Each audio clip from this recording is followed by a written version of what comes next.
Berdalih kehujanan dan buru-buru, seorang pengendara wanita kabur saat terjaring razia protokol kesehatan di kawasan Gambir, Jakarta Pusat. Sementara pengendara lainnya tak berdaya saat terjaring razia.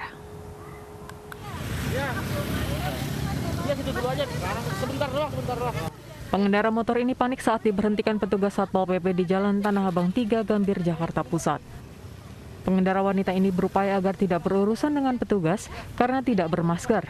Ia mengaku terlambat kerja dan langsung melajukan kendaraan mengecoh petugas.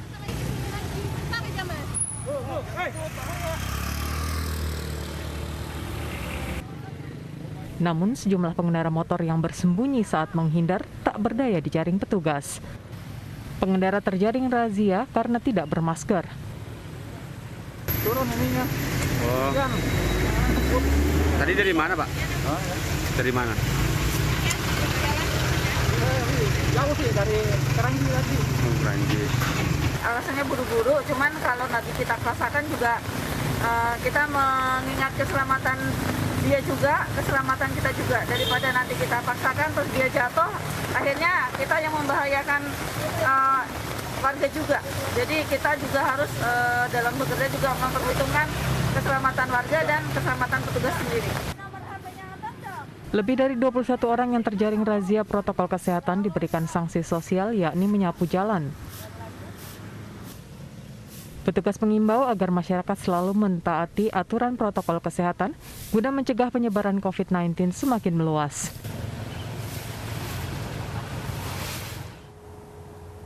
Puluhan ribu dosis vaksin COVID-19 Sinovac tiba di Yogyakarta dengan pengawalan ketat personil gabungan TNI Polri. Sementara Gubernur Daerah Istimewa Yogyakarta Sri Sultan Hamengkubuwono ke-10 memastikan proses vaksinasi akan dimulai pada 14 Januari mendatang.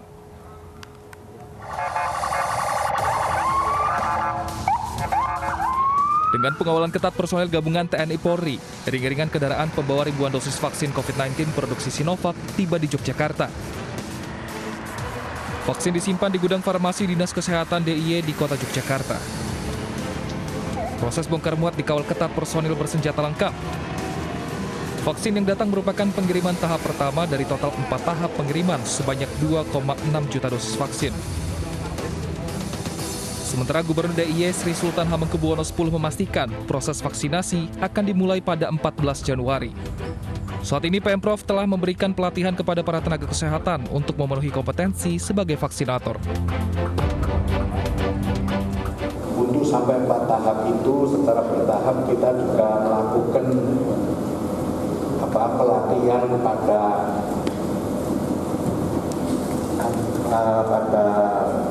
cara melakukan vaksinnya.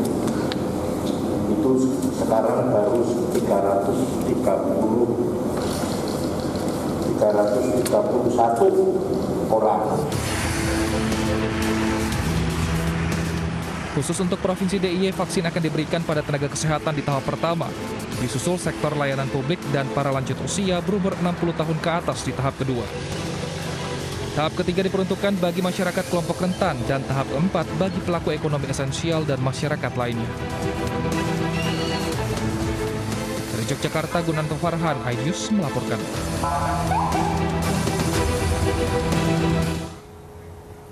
Untuk mengetahui informasi terkini perihal kesiapan vaksinator COVID-19 di wilayah Yogyakarta, sudah bersama kami Gard Antakona. Gard, bagaimana dengan persiapan vaksinator di sana? Ya Wilson, setidaknya sekitar 26.800 vaksin ada dan sudah disiapkan di Yogyakarta. Dan bagaimana sih cara agar vaksin ini bisa dapat diterima dengan masyarakat? Nah, tentunya diperlukan sosok vaksinator. Apa itu vaksinator? Adalah orang yang bertugas untuk menyuntikkan vaksin ini kepada masyarakat. Nah, untuk lebih jelasnya kita sudah bersama dengan Dr. Berti yang dimana dia adalah juga jubir COVID gugus tugas di wilayah DIY. Memang informasinya ada dibutuhkan sekitar 1.300 vaksinator yang ada di Yogyakarta. Untuk lebih jelasnya kita akan wawancarai. Selamat siang Ibu. Siang. 1.300 vaksinator di Yogyakarta. Bagaimana cara Yogyakarta untuk menyiapkan hal ini? Memang saat ini kita sudah melatih, mengupdate update knowledge untuk vaksinator. Vaksinator ini ada di seluruh puskesmas dan rumah sakit yang melayani imunisasi program rutin. Saat ini kita berdayakan untuk melayani vaksinasi COVID-19. Dan dari awal Desember informasinya sudah dijaring ya vaksinator. Sebanyak berapa Ibu informasi yang diperoleh? Sejak awal Desember kita sudah melatih 300-an vaksinator. Dan akan ditambah lagi nanti pelatihan di tanggal 11 sampai tanggal 13 itu juga ada pelatihan. Dan ini pelatihan ini akan bertahap dilakukan sampai bulan Maret. 26.000 ya vaksin yang sudah tersedia. Ini kan dibutuhkan sekitar 1.300 vaksinator. Berapa lama untuk mengumpulkan vaksinator ini? Saat ini sebetulnya vaksinator sudah siap. Hanya memang mereka perlu update knowledge. Jadi masyarakat nggak perlu khawatir karena vaksinator ini sudah terbiasa melakukan imunisasi program-program yang lain yang selama ini kita lakukan. Hanya untuk menjadi seorang imunisator atau vaksinator pada COVID-19 ini kita harus hati-hati karena vaksin ini vaksin baru, perlu diupdate untuk pengetahuan cara menyuntikkan. Nah, seperti itu. Tentunya kan ini adalah kabar yang cukup baik sekali ya kepada masyarakat ya. Karena memang target usianya berapa sih yang nanti akan divaksin oleh vaksinator ini terhadap masyarakat? Ya, untuk vaksinasi COVID-19 ini tentunya ada kriteria inklusinya. Siapa saja yang bisa divaksin, yaitu yang berusia 18 sampai 59 tahun, kemudian dalam keadaan sehat, tidak mempunyai penyakit penyerta. Nah, ini sangat penting. Jadi pada saat kita akan melakukan vaksinasi, kita akan men-screening masyarakat yang akan kita berikan vaksinasi. Untuk tahap pertama ini, DIY akan melakukan vaksinasi pada tenaga kesehatan di seluruh puskesmas, rumah sakit di seluruh DIY. Nah, dan untuk masyarakat Jogja sendiri, rencananya kapan akan divaksin, Bu? Mungkin ada perkiraan gitu, bocoran dikit? Ya. Untuk masyarakat umum, jadi kita ada 4 tahap. Tahap pertama untuk nakes, kemudian tahap berikutnya untuk para tokoh-tokoh masyarakat, guru dan sebagainya. Lalu kemudian masyarakat umum yang tadi saya sampaikan kriteria usianya. Jadi perkiraan akan kita selesaikan kalau vaksin lancar dari Kementerian Kesehatan datang ke DIY, maka diharapkan selama 6 bulan kita sudah bisa menyelesaikan seluruh masyarakat yang harus divaksinasi sebagai sasaran vaksinasi COVID-19 di DIY. Berarti 6 bulan lagi ya Bu ya? Baik, ya. Terima kasih Bu Berti atas waktunya. Pemirsa, 6 bulan lagi waktu bahagia yang akan kita dapatkan. Salah satu syaratnya adalah kita harus sehat agar dapat divaksin. Demikian laporan kami dari Jakarta, kembali kepada Anda di studio. Baik, terima kasih Gard Angkakona atas laporan Anda. Selamat bertugas kembali. Pemirsa, meski telah didistribusikan, namun vaksin Sinovac belum mengantongi izin edar dari Badan Pengawas Obat dan Makanan BPOM. BPOM menjelaskan izin edar darurat masih menunggu hasil uji klinis fase 3. Best practice internasional bahwa pemberian EUA itu harus sudah menyelesaikan 3 bulan pemantauan uji klinik fase 3. Nah, itulah yang sedang kita tunggu finalisasinya, ya, sedang dalam tahap finalisasi oleh peneliti yang di Bandung, ya. Kemudian nanti dianalisis dan itulah menjadi data dukung dalam pemberian emergency use authorization. Ya, pastinya kan sebelum penyuntikan sudah harus ada EUA-nya. Dan pemerintah juga sudah merencanakan tanggal penyuntikan tersebut tentunya berdasarkan juga perkiraan-perkiraan kapan EUA akan diterbitkan oleh Badan POM. Oke, itu yang pasti sudah akan memenuhi syarat keamanan, kesehatan dan mutu termasuk resiko ya Bu ya? Pasti. Pertama keamanan dulu, ya. Keamanan ini adalah menjadi hal yang utama. Ini yang kita amati mulai dari dia uji preklinik, uji pada hewan, ya. Tidak ada yang diulur-ulur dalam pemberian EUA ini. Tetapi kita juga harus memperhatikan bahwa pemberian EUA harus sudah memenuhi kriteria dan ketentuan sesuai dengan standar WHO, standar internasional, best practice secara internasional, ya. Itulah yang kita tunggu, tidak ada mengulur-ulur atau apa, tetapi kami menunggu sampai benar-benar sesuai dengan standar tersebut, ya.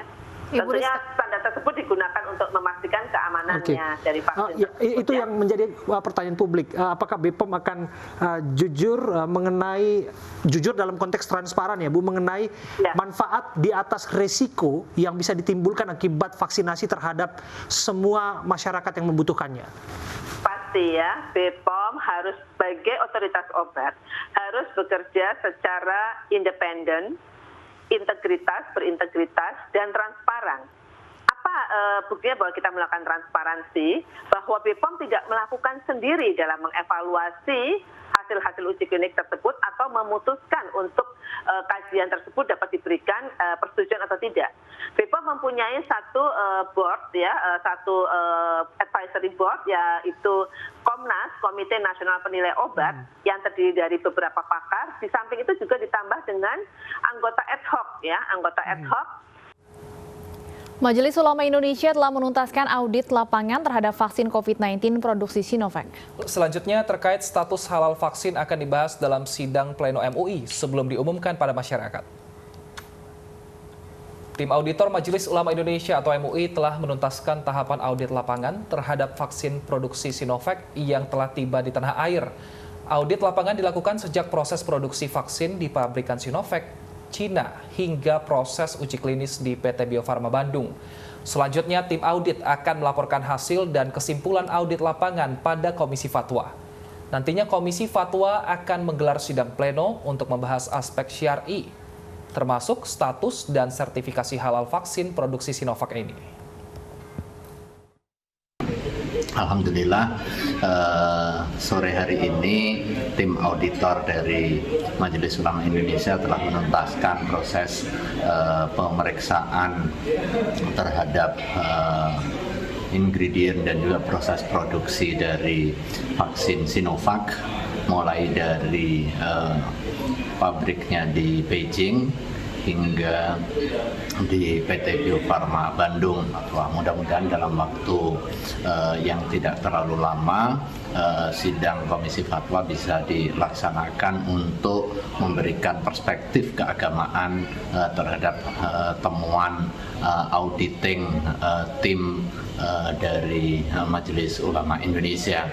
Dan dengan pembahasan ini diharapkan dalam kesempatan pertama bisa dijadikan panduan dalam pelaksanaan vaksinasi COVID-19, dan ini sebagai bentuk ikhtiar untuk memutus mata rantai penularan COVID-19.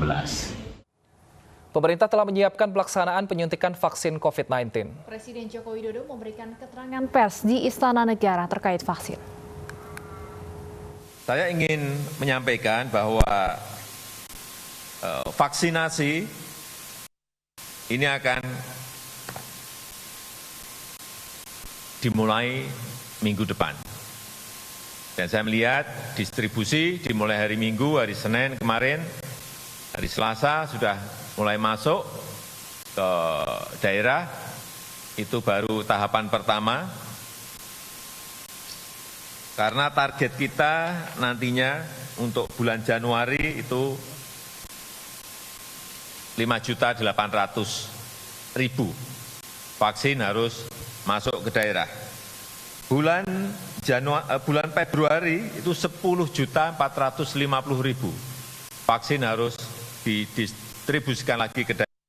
Kemudian bulan Maret 13.300.000 vaksin juga harus terdistribusi dan bisa dilaksanakan vaksinasinya oleh daerah-daerah. Dan bulan-bulan berikutnya nanti akan saya sampaikan pada waktu yang akan datang. Juga perlu saya sampaikan mengenai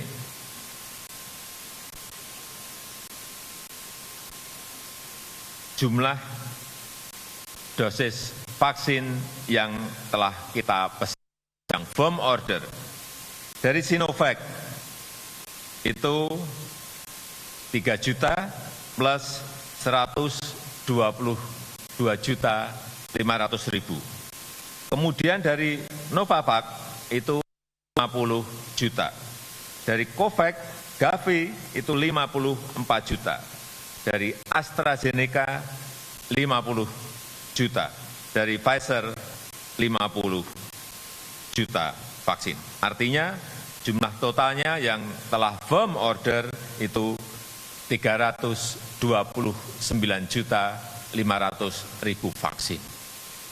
Hanya pengaturannya nanti akan dilakukan oleh Menteri Kesehatan. Oleh sebab itu saya minta kesiapan-kesiapan kita dalam rangka menuju vaksinasi ini betul-betul agar dicek. Puing logam di perairan Kalteng ternyata pecahan roket Cina. Informasi selengkapnya sesaat lagi, tetaplah di iNews Siang.